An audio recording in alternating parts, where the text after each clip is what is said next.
Welcome to Richer Soul, Dr. Romie. It's great to have you join us today. Rocky, honor to be here and serve your community. And thank you to all your listeners. I don't take their time that they're having us between their ears or watching this video for granted. And thank you for that. We always like to start at the beginning. What was it like when you were growing up, and how much did your family and school teach you about money? Oh, those are two loaded, amazing questions. I am the proud daughter of immigrants, and English is my third language. Though I was given that awful label that still exists today in the United States, ESL. And early on, that label can tag you in the public education school system as, set up for failure. You're not smart. And I thank God I had a mother and father that advocated and showed up at every school and every year with the new teachers. We have one daughter and she will become a doctor, right? So that was like the mantra given. And I was raised by then a collective, bunch of aunties. My dad was a hardworking physician and came to this country at a time where there was a national crisis and shortage of doctors, engineers, scientists. So there was the great brain drain of Asia that brought people like my father over and my mother shortly afterwards when they got married. And so that was my childhood. And everything I did and I was raised was around academic excellence and education and the hard work ethic that we learn from immigrant parents, as well as being born and raised in the Midwest. So I think those two things follow me today as a doctor and entrepreneur. Your next question about money. Woo, child, that's a loaded question. And then I'm like, how do I answer this without like disrespecting my mom and dad? And I can hear the judgmental voices of my aunties in my brain. Hi, Rocky. It is not polite to talk about money in public. And you're putting a Romy on this part about this. And that's exactly the way it was, there was this, um, I was raised with that immigrant family. Really, my dad coming with humble means of only $20 in his pocket when he came in 1969 to the United States and was an intern and resident. And so, my mom and dad, God bless them, they started this life of saving money. And there seemed to always be this mindset of you can't spend, you need to save.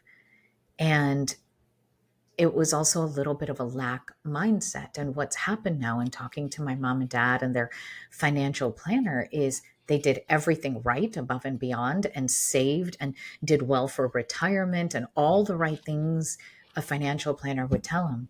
But they kept working hard and they didn't enjoy life. And now, when they finally left their job, they're in a physical and cognitive state of health not to enjoy life by travel and all the things you'd want to do.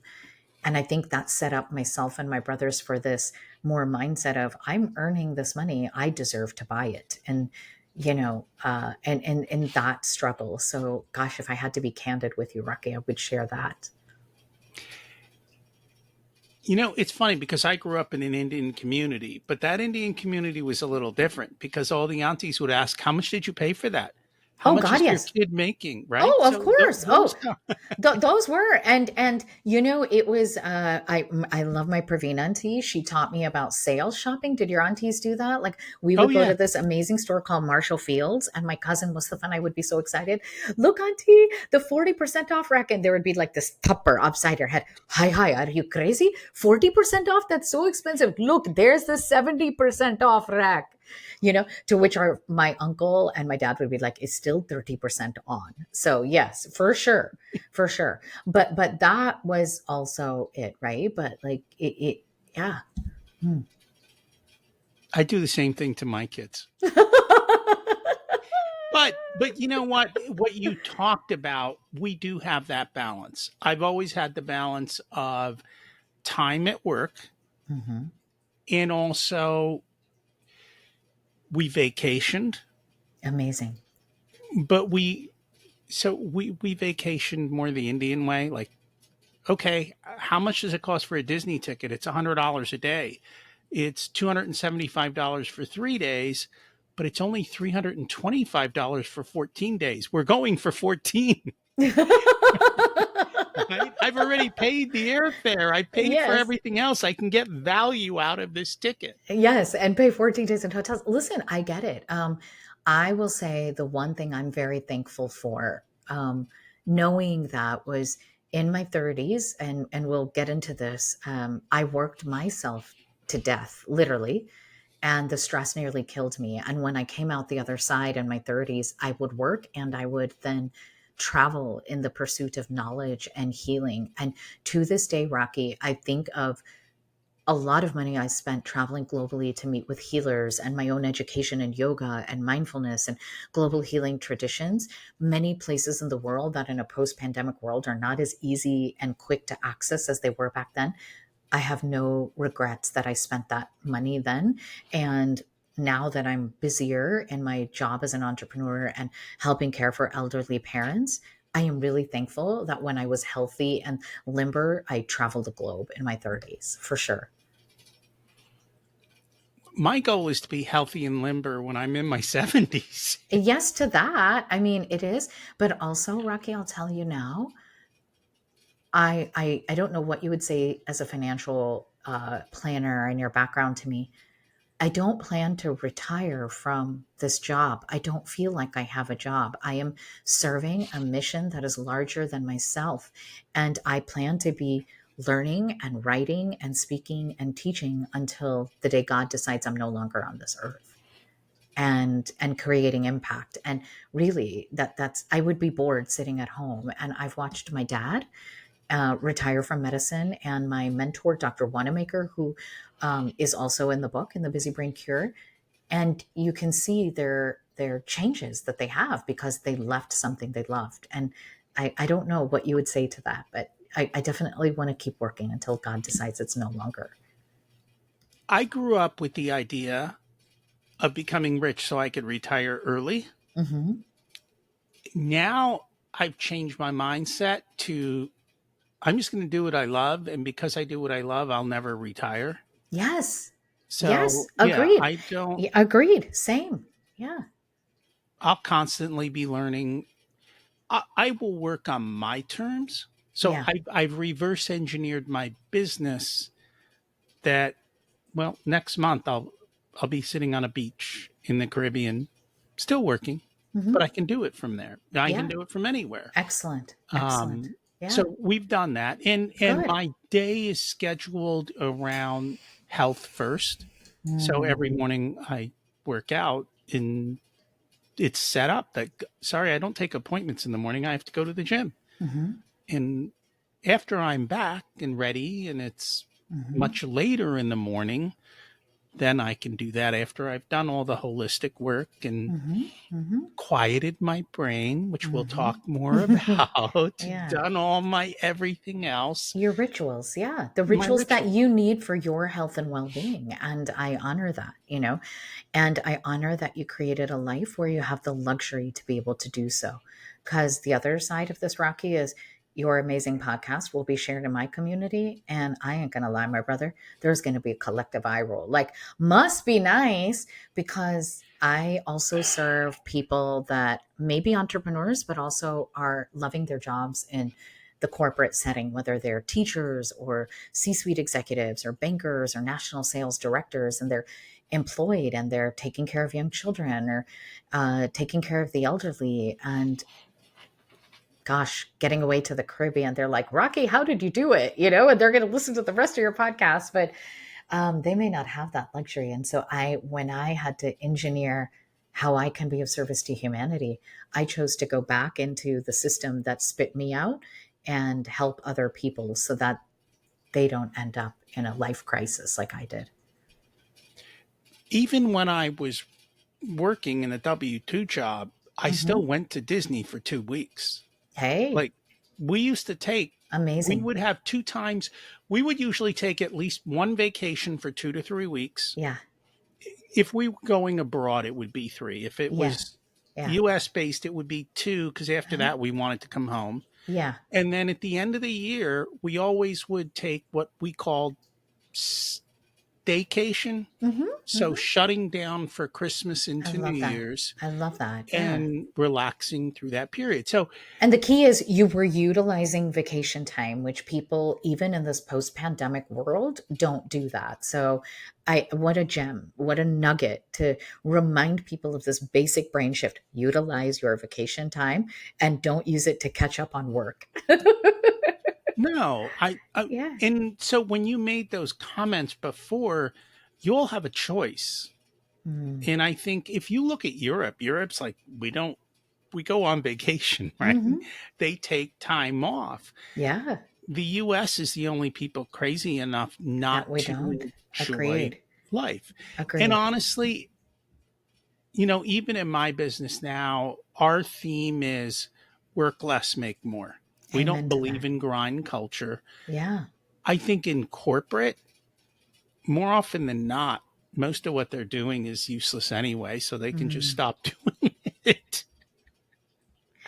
You Yeah, know, I think it's I'm not going to say different. that because I love my corporate clients and I see a lot that are making impact. So I'm not going to say what they're doing is useless. But yes, what I can say is people don't utilize their vacation time. And because of the hybrid remote workforce, we know the single most thing that is costing businesses time and money and the health of employees is sitting on too many meetings, virtual meetings. That could have been an email or a Slack message or something like that.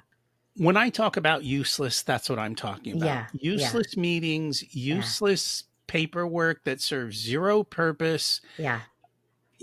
As a physician, you've got to go see patients, but I know the reality of the other side of it, of all of the useless paperwork and Mhm. forms and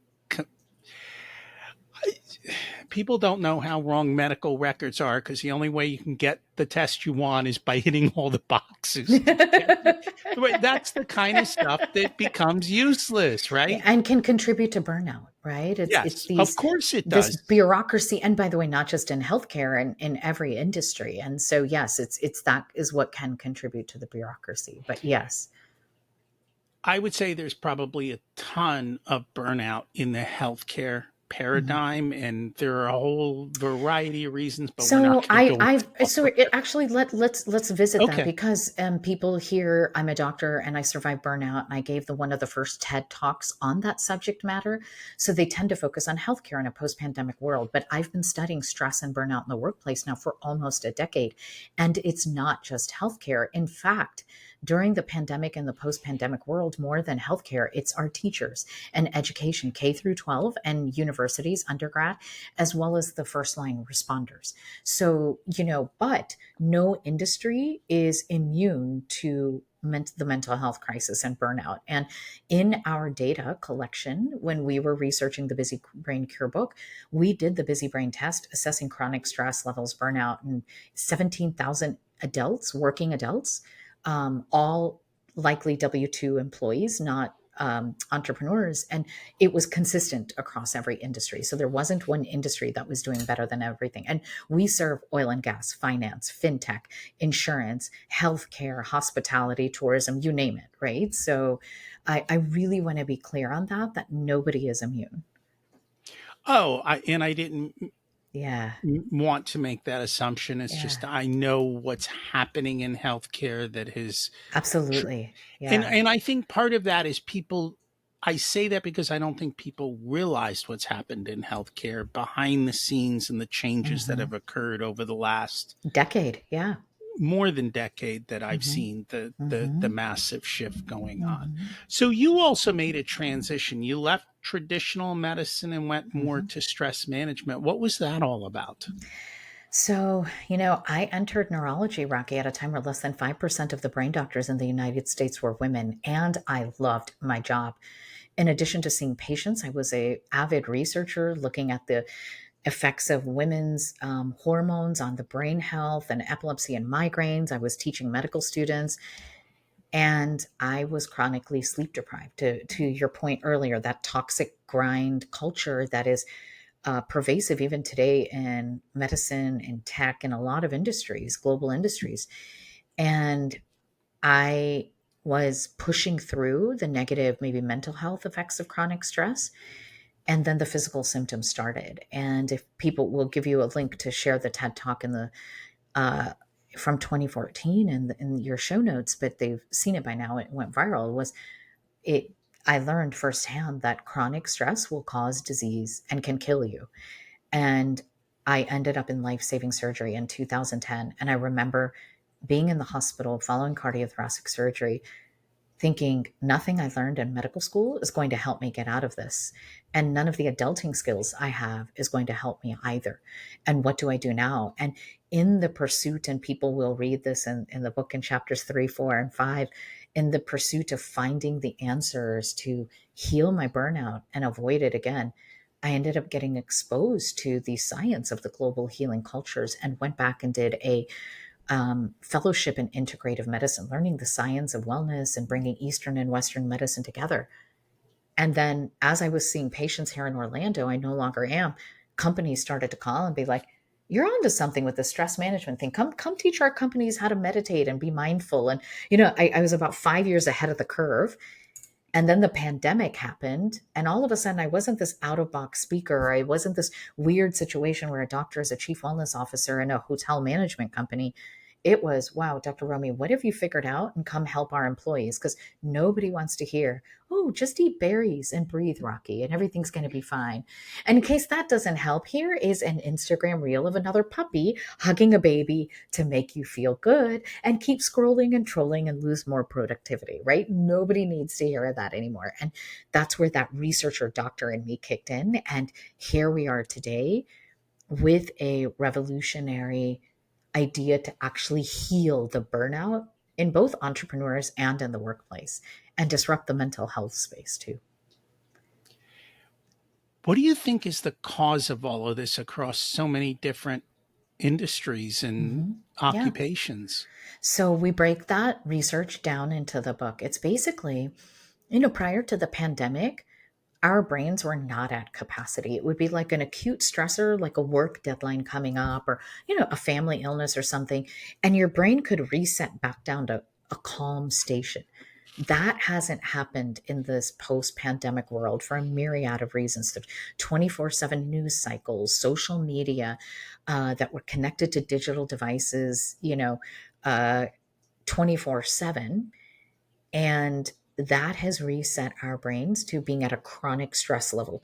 So now, if you've ever been in an airport and somebody loses luggage, or they didn't get an upgrade, and you see them going from 0 to 60 in like faster than a Porsche, going, why are they getting angry? That's the busy brain. That's the state we're in. And we need new and updated solutions to help that. And basically, in our studies, we looked at that kind of doing this churn and burn, going, I just have to push through this chronic stress so I can get to my job and pay my mortgage and take care of my kids. It's creating a specific pattern of neuroinflammation in the brain that leads to busy brain. And so that's what the research showed. So we'll dig into that. Before we do, what inspired you to write the book, The Busy Brain Cure, the 8-week plan to find focus, tame anxiety, and sleep again? It was three things.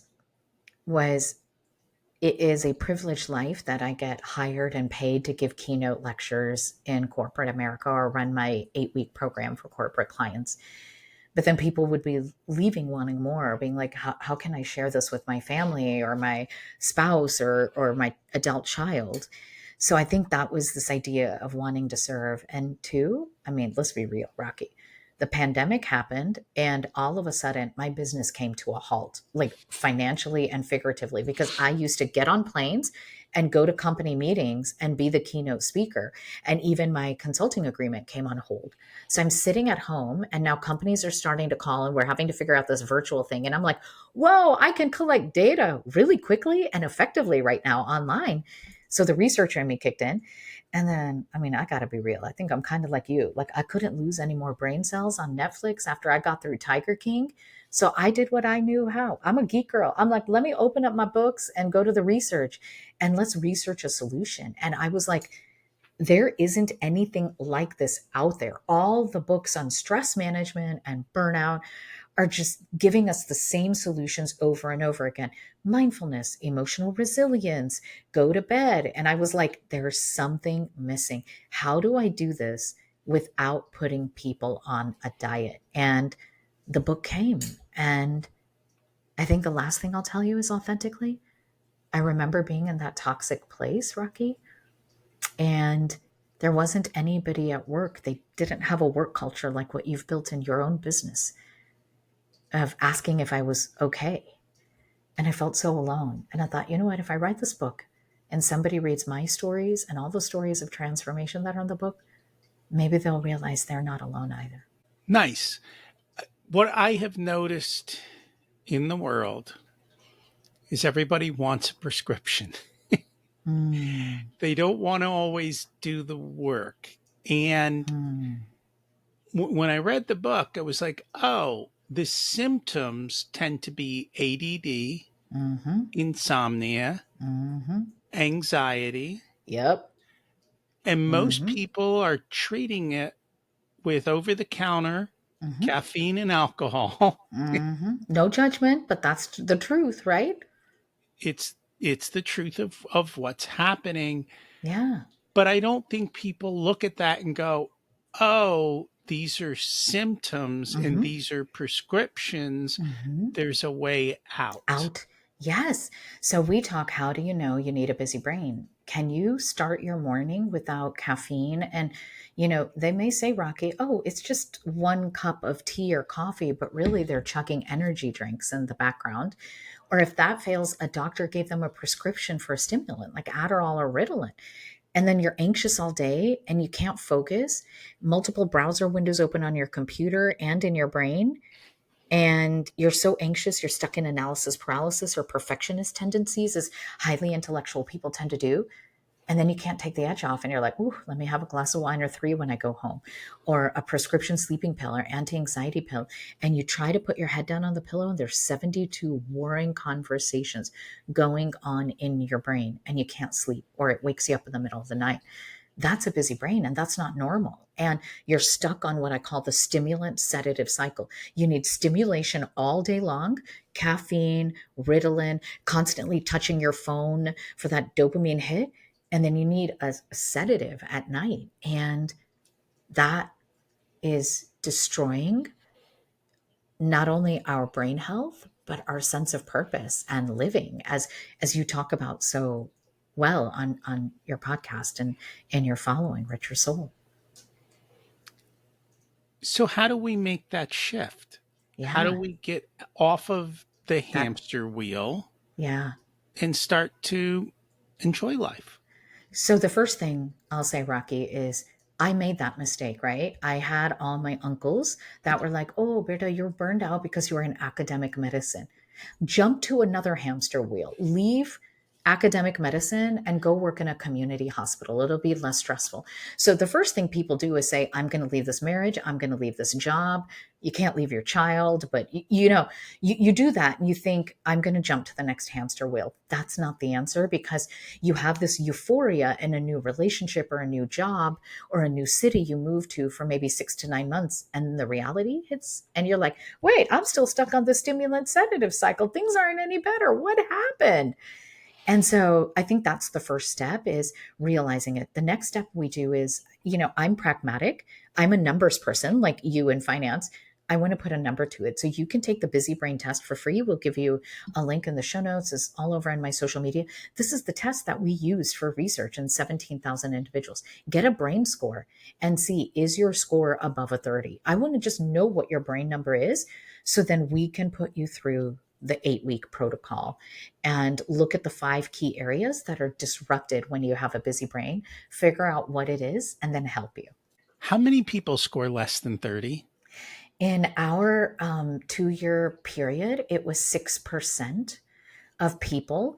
And in certain companies where they have adopted a wellness of culture of wellness, we find it's about 10% score less than 30. So let me ask you, were you less than a 30? I did not take the test, but Yet. Well, I we can. will. Yeah. If I took the test, I would probably be above a 30. Mhm.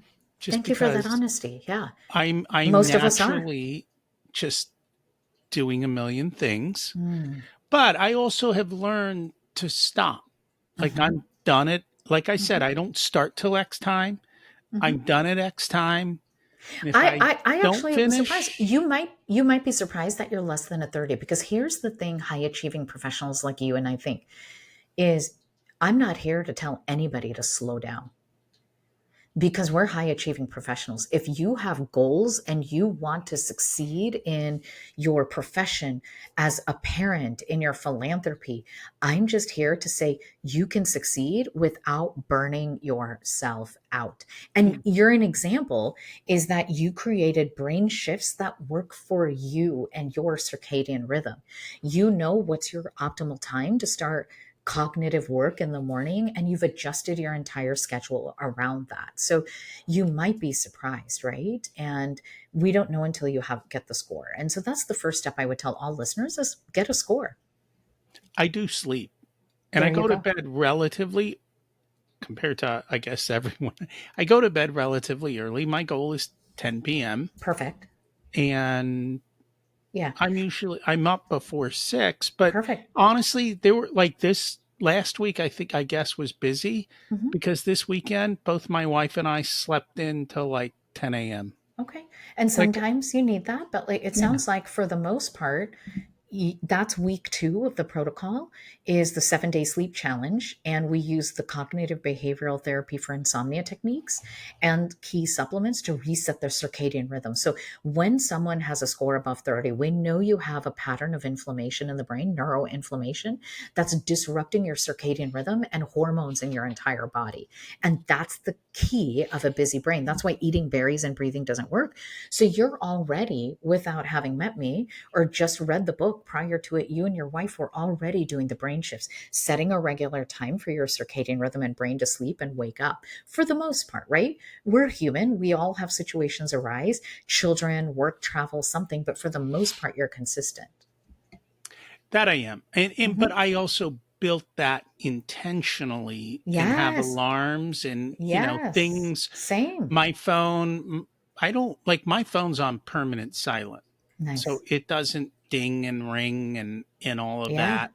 that. Um Agreed. I You didn't know, I don't, does this make me an auntie because we come from the same culture? I refuse to wear an Apple Watch anymore because the dinging, and I was having Indian auntie tech failure. I was like, I didn't know how to shut off the notifications. And then Oh, one of my nieces or nephews shut it off so the text messages and emails wouldn't come through. But then I would be like on a podcast like this or a meeting, and Siri would just interrupt and start talking. And I'm like, look at you, nosy Indian auntie Siri, getting involved in my conversation. So I stopped wearing an Apple Watch for that reason.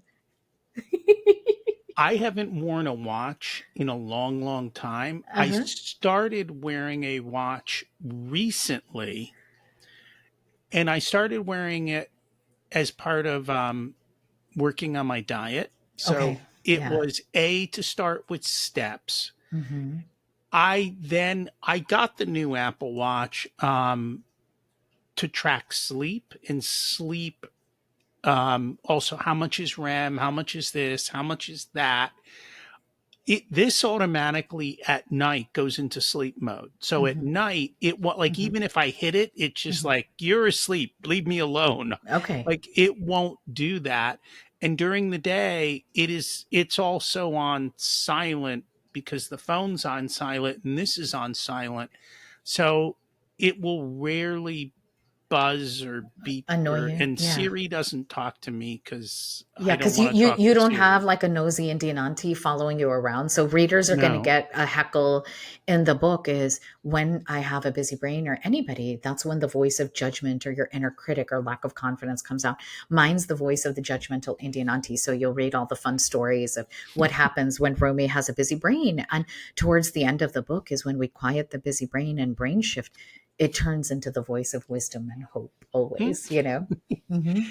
So, one of the other things you talk about, and I don't think people realize this, food is fuel. I Mm-hmm. wouldn't take my car to the gas station and fill it with sugar water and expect to get results. Mm-hmm. And yet, we as humans, I think a big part of it is we've been totally taught wrong on what to eat.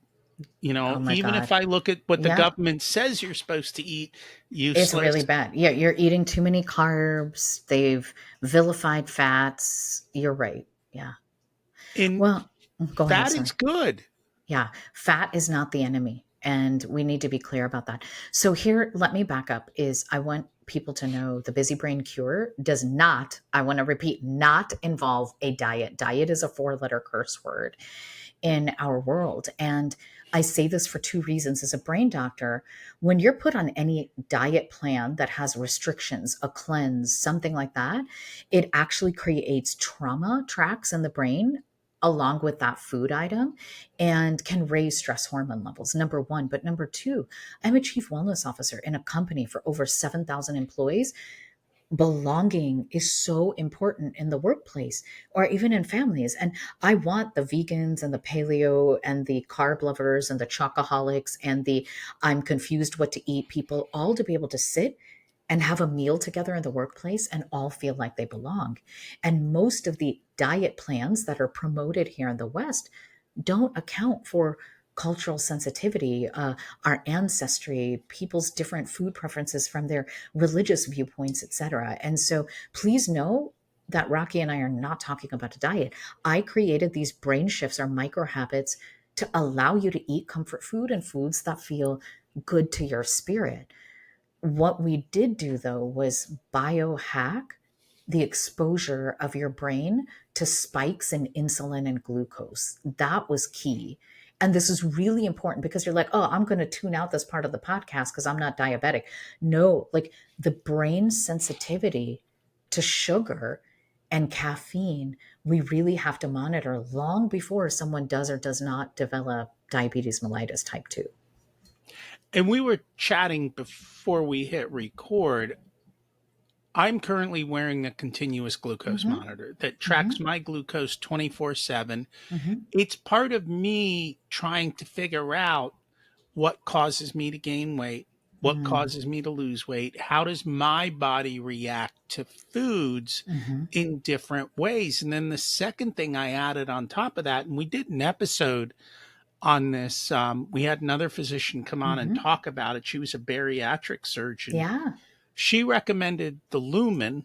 And so I Mm-hmm. got lumen, and lumen, I blow into it, and And look at your metabolism more it tells accurately. me, Yeah. are you burning fat? Mm-hmm. Are you burning glucose? And so Mm-hmm. I'm like, what's been interesting is I'll look at my glucoses and they're okay, your glucoses are all flat, Mm-hmm. this afternoon. You Mm-hmm. have no real spikes. Mm-hmm. And yet in the morning I blow into it and it goes, oh, you're burning carbs. I'm like, wait a minute. I want to be burning fat. I want to be Mm. losing weight. And so Yeah, got it. it's So layering on let's a whole talk nother let's talk level. about that. It is. I want to backtrack to one place to say those are all great monitoring tools and I would recommend someone get them working with a integrative functional medicine doctor, a nutrition coach, somebody who knows how to use them. Number one. Number two, though, I'll say this is when we have a busy brain, your score is above a 30.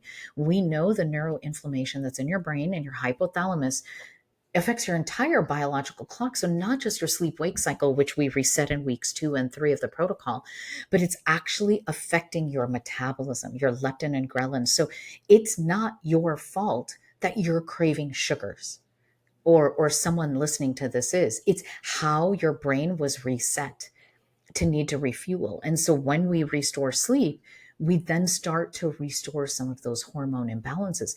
When I hear that someone has a score above 30 on their test, maybe even tracking above a 50 at this point, and they're, quote, struggling to lose weight, and they've done everything right, a CGM monitor, the Lumen, whatever nutrition plan that's out there, that's why in week 7 of the protocol, we actually ask that people to go and check labs. We look for markers of inflammation. I want to know in a man and a woman what your vitamin D is and DOG3 levels are doing, which is like a pro hormone, super hormone to everything. And in busy brain, one of the key hormone imbalances for men and women is thyroid gland. And so when that busy brain center or airport traffic control tower is off, it's affecting sleep wake cycle, your hunger mechanisms, and your thyroid. And it's really important to check that. Yeah, I think it's all the different things. And one of the conversations, and I think you even said this in the book, just because you're in normal range Hmm. doesn't mean that there isn't a problem. And I Agreed. think Yeah. most of medicine goes normal, bye. Bye. Yeah. And that's not true. And we need to push back. So, first of all, most doctors for men and women, Rocky, I'll tell you frankly, if a woman pushes, they might just check a TSH. It's typically even ignored in men. So, anytime I'm talking to high performing athletes or executives, men or women, I push for the entire full thyroid profile. In a case like yours where you're telling me I'm doing everything right and my weight is not optimized or muscle mass at a place that like I would want it, right? It's really important to check that full panel. We have the entire lab list in the book and the supplementary information on the website for people to download as well. And it's really important to get that full thyroid panel, not just the TSH and the doctor says you're normal. That needs to be optimized. And even for men that are listening to both of our podcasts right now, you may have had your testosterone free and total and DHEA levels checked, and they're like, this is the source of your metabolism. If someone has a score above 30 and they have the symptoms of busy brain, I say, yeah, absolutely address DHEA and testosterone levels, and please check the thyroid because the thyroid could have caused all of that. Hmm. Hmm. And I think that's the problem that unfortunately we have busy doctor syndrome. And what I mean by that is they are not given the time to sit down And do and that. have a conversation with a Yeah, patient. for sure. And if patients don't ask the right questions Hmm. or have those conversations, they're not going to get the information Well, they need. let me explain that. So, when I trained in traditional neurology, I did two fellowships. I was in school and in training forever. We were not taught about wellness and optimizing wellness, which is the conversation you and I are having right now, Rocky. Optimizing peak performance and wellness. I had to go back and do an integrative medicine fellowship for this. So, about 25% of doctors and growing now are like me. We have a primary specialty and we went back and got trained in the science of well being. So you have to find one of those doctors. The fault of it, Rocky, going back to the money thing, is this is also a service that's meant for like the top 1%. It's expensive because when I was still seeing patients here in Orlando, I would sit down with a new patient for 60 to 90 minutes and people were having to pay cash to see me. Insurance wouldn't cover that. And that's why I wrote this book so people could have a manual without paying thousands of dollars to see a doctor like. And I think people need to realize that. Yeah. Unfortunately, and we've talked about that many times, the healthcare system is designed for disease treatment, Yes. not for Hmm. prevention. Your Correct. insurance is not designed to pay for prevention. Or optimizing your health or Or anything like that. No. no, all the Yeah. things that I was talking to you that I'm doing, Yeah. I pay cash for all of it. Same, Rocky. And here's the thing, I will thank you for saying that as a financial planner. And just for my community that we're going to share a podcast to, help them with this because somehow brains are wired. If insurance doesn't pay for it, I'm not going to. For me, health is wealth. When I budget annually, I know that I'm rebudgeting and putting primary dollars because I pay cash and I know that budget is going to come from elsewhere. And I don't see it as a punishment or that I'm poor because of it. How do you justify that as someone that has a financial background? So all of that stuff comes into a couple things. We've always said quite clearly if you give up your life to build wealth, you will give up your wealth to get your health, right? Oh, So that's you're going to powerful. pay one way or Ooh, the other, oh, right? that is powerful. Yes. I'm also at an age where I know that if I don't take corrective actions now, the outcomes in 20 years are not going to be great. Yeah. I want good Yeah. outcomes in 20 or 30 years. Like we went to Italy, well, now it's probably been 6 or 7 years ago. In Italy, the Yeah. women in their 90s are going up and down cobblestone They Yes. don't At a have high to. elevation, in high heels, in high heels. Oh my God, they were my heroes. Yes. Yes. Let me tell you something. You said something. I'm at an age now, and you're thinking about 20 years. You're thinking of longevity. But let me backtrack this and really have this like humble moment. I was only 32, 33 years old when I started to struggle. That's not an age. Most people think about longevity. I was 35 when I ended up in life-saving surgery. So, and if my brother, cousins are doctors at the front lines now, they're saying that in cancer care, in cardiology, heart disease, in neurology and stroke, we're now seeing people in their 30s and 40s because of this stressed out lifestyle and poor lifestyle choices. So I want to add that part to it too. It can happen at any age. None of us are immune. And I had to learn that the hard way. No, and I honestly these days we rarely eat out because we know Hmm. every time we eat out we gain weight, even if we think we eat healthy, because you don't see all the stuff they're putting in. and Child, right? Yeah. and we eat nice, meaning we're at fancy places, and it's still the same problem. It is. It It is. doesn't matter where you're Even the going. healthy eating places, you see the calorie count that's on the menu. It may fit the entire brain shift protocol, but you're still consuming more food and maybe more calories, even they may be nutritious. And I'll be honest, Rocky, that's one way I save money. A lot of people go out to eat. I will either we get healthy meals that are prepared and come to this, or a meal prep or whatever it is. But that's one way that I'm like, I'm going to put more money towards health and wellness and not spend money every day eating out. No, I we made two investments this year. One was Hmm. the Instapot and one was the air Yes. fryer. Child, yes. Ooh, can I give you one better? Sure. It's the Ninja air fryer. Have you had that? That was like the thing that went viral during the pandemic. It is like eight things in one. It is a toaster oven, a toaster, an air or convection oven. Vegetables have never tasted so good. And I'm not the best cook. I didn't get that from my aunties. Like anything I put in there comes out tasting delicious. So that is what we found. Like, I put asparagus in there. I was like, we've never had asparagus so good. Right? And Yes. even just making soups in the Instapot is Yes. just been, the Oh, so flavor good. is through the roof. And what Yes. I've done is learn to play with the ingredients Mm-hmm. and what we're using. And there's so many great recipes out there. So instead of using cream, we Mm-hmm. use, first I started with the coconut cream, which is still heavy in fat, Mm-hmm. but maybe I'm Mm-hmm. going to go back a little. But now they also have coconut milk, Mm-hmm. which they say you can use, which is like 45 calories in 8 ounces, Yeah. which is nothing. Amazing. Does it taste good though still compared Well, to I'm using not cream? drinking it. I'm putting it in the And soups? recipe. So Yeah. it gives it the flavoring that Mm-hmm. you need without the fat.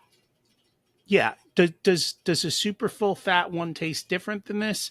It does. Is this still really good Mm-hmm. and super healthy? Yes. So you So can I eat love this. super healthy Yeah.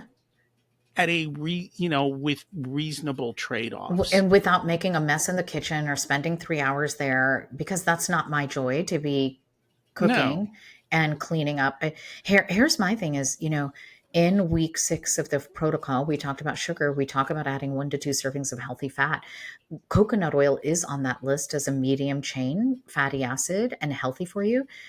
I have never had such flavorful vegetables the last few years in my life as I cook stir fry everything in a coconut oil or in the air fryer or the coconut oil spray.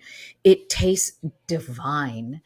And yeah, it's like you eating vegetables that I normally would have been like, oh, this isn't seasoned, yuck. Now I can't wait to throw something else in the air fryer with minimal mess and maximum taste.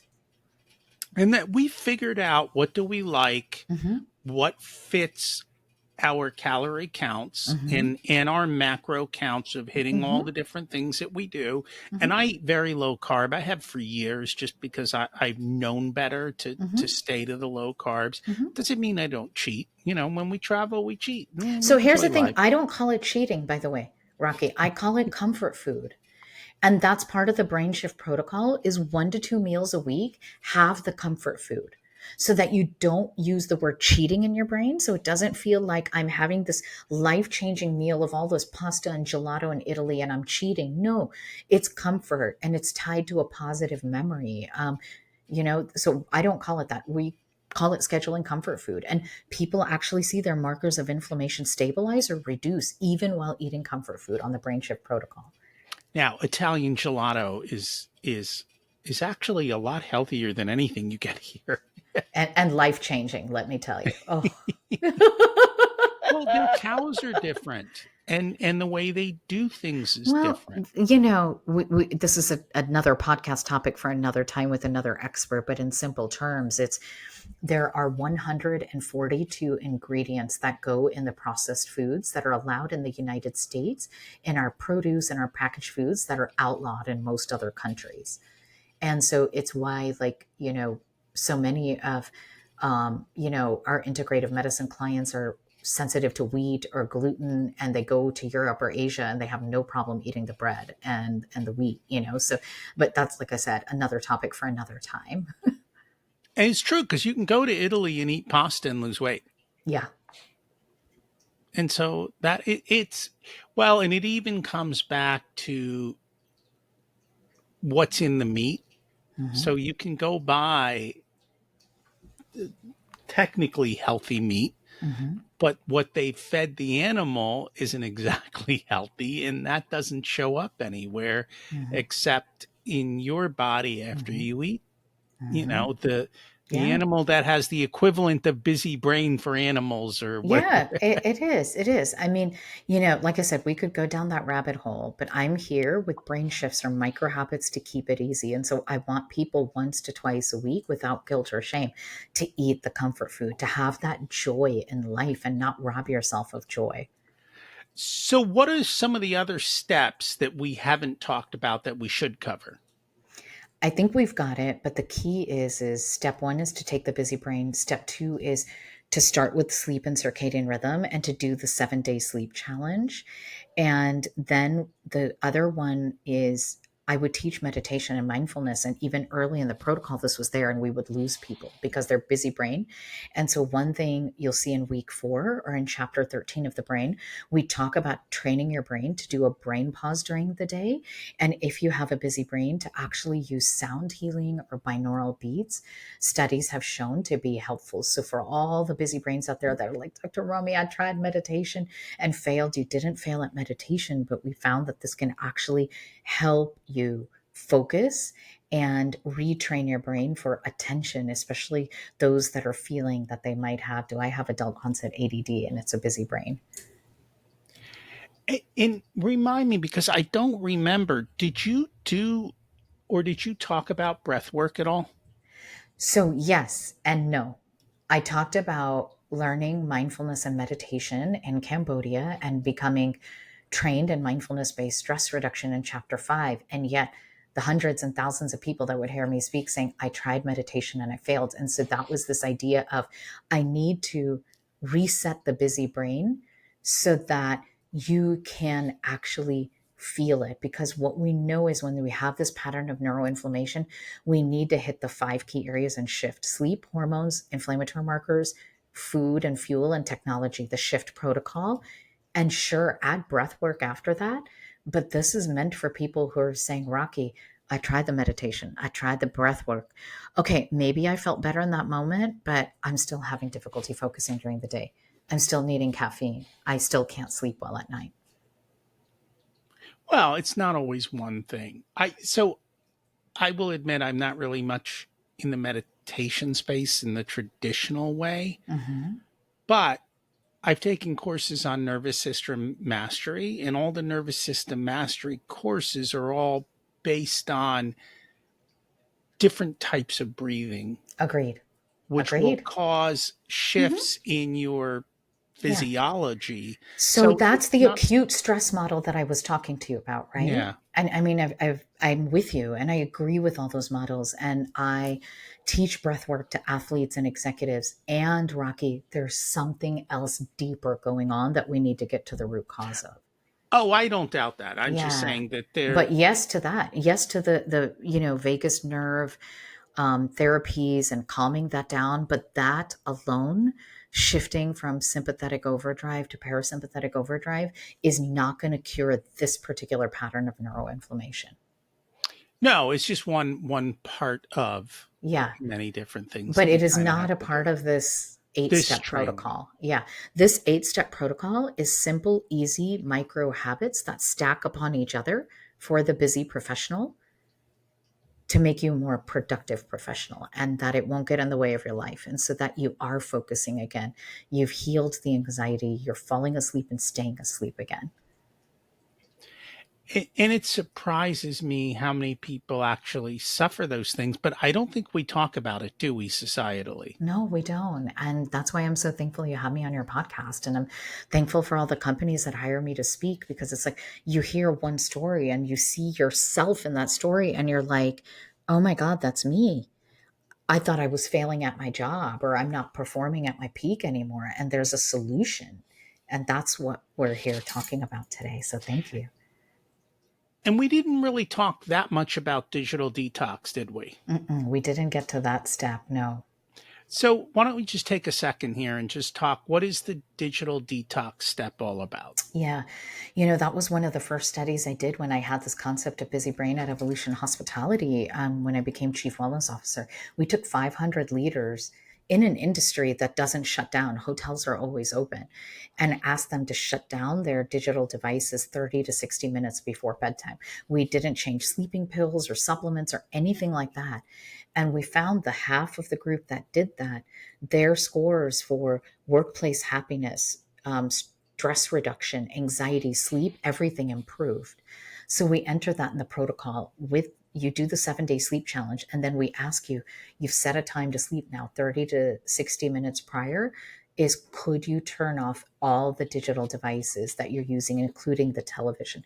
Technically, all lights can stimulate the circadian rhythm, but the blue light that comes from smart TVs and laptops and Kindles and everything is the most harmful and can depress serotonin and melatonin levels, which our brain needs to feel good and sleep good. And so that's step 3 in the process. So, yes.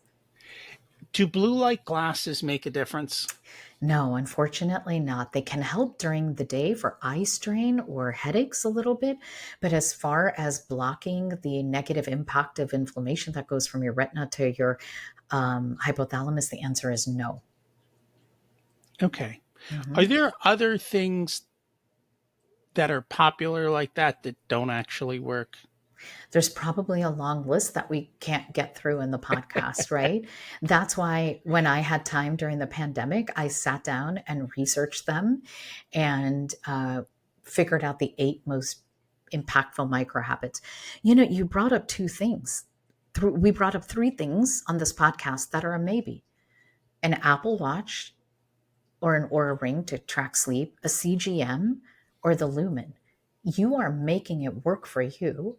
I have other executives that have used these, and it can fuel a busy brain because you thought you slept well, and now all of a sudden the watch or Aura Ring told you you didn't, or you were feeling good, and the CGM may not be registering what you want it to. If it's there and a part of a health protocol and someone is helping you take measured action like you are, it's great. But if it's causing suffering and raising your stress Mm. hormone levels, then it's not really helping. And I've heard that with people who talked about Hmm. it was more the Aura ring because the Apple Watch isn't, it's okay. Hmm. Um, where that was their feedback. It was like, I thought I did well, but then the ring told me I didn't, and now I'm freaking And out. now I'm freaking out. And absolutely. So, really, I wanted to give people simple micro habits, brain shifts that stack upon each other that are simple to do. And in a perfect world, that maybe you're minimizing the amount of technology on your body. But I'm a purist, and I know that's not reality for everybody. You got to figure out what Yeah. works for you, Yeah. and whatever that is, then Then continue to implement do it it. Yeah. Hmm. and make it work. And I think that's Absolutely. a big thing is Yes. hacking it for you. And that's the Yes. reason I'm using these for Because they're I'm working using for you. Yeah. well, I'm using them for a short period of time Hmm. to see what happens, and then Hmm. I'm going to stop. And then Yes. I'm going to Yes. go back Yes. to being me and Yeah. being happy with whatever the results are. Keep us posted. What's your secret to living an abundant life? Is embodying gratitude, and really when I focus on a and pause for a simple moment of gratitude, I make sure that I am seeing that thing, hearing it, touching it, tasting it, and experiencing it in my body, and letting all time slow down around me. And so one of the simplest things is my beloved dog Raja is almost 17 years old. Just sitting in a pause and watching him peacefully sleep when he's snuggled up on the sofa right next to me and I'm reading and I can just feel him against my leg. What did you learn later in life that you wish you would have learned sooner? Um, there's a lot, and that's why I'm pausing.